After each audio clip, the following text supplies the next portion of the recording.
know what? It's soon going to be spring, and we're going to be starting to plant seeds. I know a lot of you are very, very eager to do just that.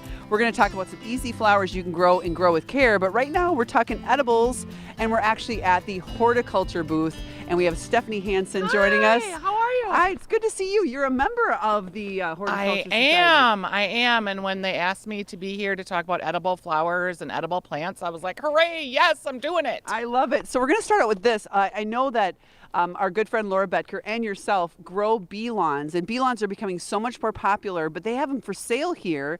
As you notice, there they are. So tell us about that a little bit. Having a bee lawn is so amazing. It's so easy. You don't have to mow it. You only give it like an inch of water every week in the summertime. And it just works in shade, it works in sun, it's good for the bees. I bought my house from a master gardener. So in all aren't you lucky? I know, it's a gorgeous house that she has landscaped the whole yard. But the bee lawn was not something I was familiar with. I would highly recommend it. I have a cabin in the summer, so taking care of the lawn really isn't my jam. I'd much rather spend my time gardening food and flowers. It's really easy. You just sprinkle it and it works. And the Horticulture Society is great for so many things. You get a lot of discounts, you get a lot of education opportunities, but this entire rack is edible.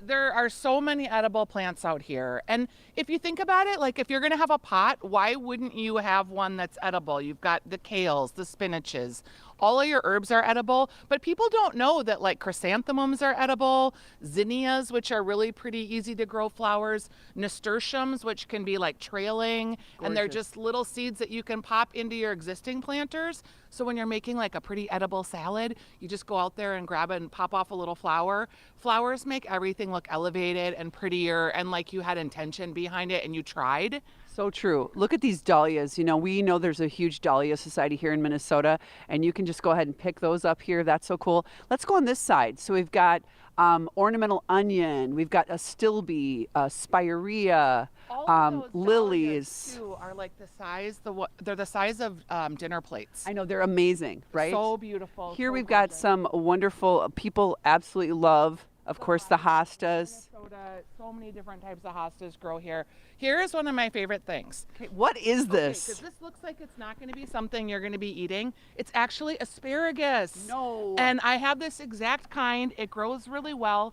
It takes about a season to get it established, but then all of a sudden you go to your spring garden and in the middle of like your weeds and your detritus of all your leaves are these little spriggles that are coming up that you can pick and roast and put them in salads. Growing asparagus in Minnesota is like my favorite thing because it just doesn't seem like it could be possible, and then they come up out of nothing. And what's also really cool that I've learned, because over the years, we're talking 30 years of Grow with Care, I have my thumb has gone from brown to green because of Bobby and because of Laura. I've learned so much, and because of all the people that we've highlighted You're on the Grow reason I garden. No. You and Bobby, I swear, because I met you long ago, and then I bought my first house, and I would watch the show, and I would be like, I can do this. If they can do this, I can do this. I feel like Bobby and I and you are real friends, but you don't know it yet.